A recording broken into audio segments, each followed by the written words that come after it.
Jälleen Ranskalta vuoden varma purku. Siinä ei kyllä edes yrittänyt Vitali Novopashin katkaista sitä syöttöä tai tuota purkukiekkoa. Mikä pommi! Sacha Trey lähtee siitä rangaistusaitioon, mutta oli pahan varsinainen niitti ja Roman Starchenko on kyllä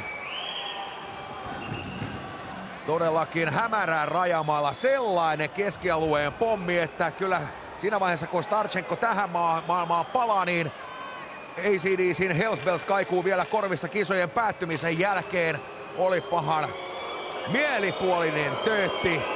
Asialla oli Ranskan seiska. Yorick Trey, Sparta Praha hyökkää, jolla siis IFK:stakin kokemusta. Ja nyt siellä käy aivan aiheesta Laurent Meunier kysymässä, että näinkö puhtaista taklauksista jaellaan rangaistuksia.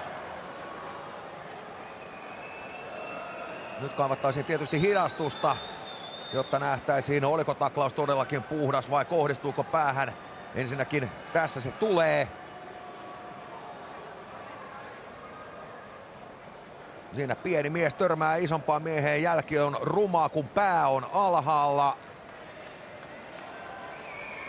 Kyllä siinä hiukan tietysti, se on itse asiassa Sacha Trey, toinen näistä Treyn veljeksistä, joka ei ole pelannut IFK:ssa, vaan Gladonssa, Färjestadissa, Malmössä ja Grenoblessa ennen Sparta Prahaa. Ja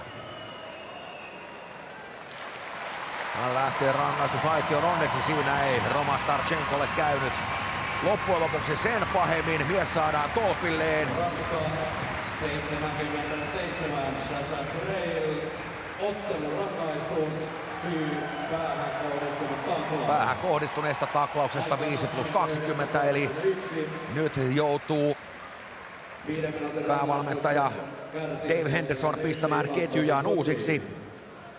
Ja varmasti Damien Fleurylle löytyy entistä enemmän käyttöä nyt toden totta. Kazakstanilla etsikkoaikansa 1.05, se pääsee pelaamaan 5-3 vastaan ja sen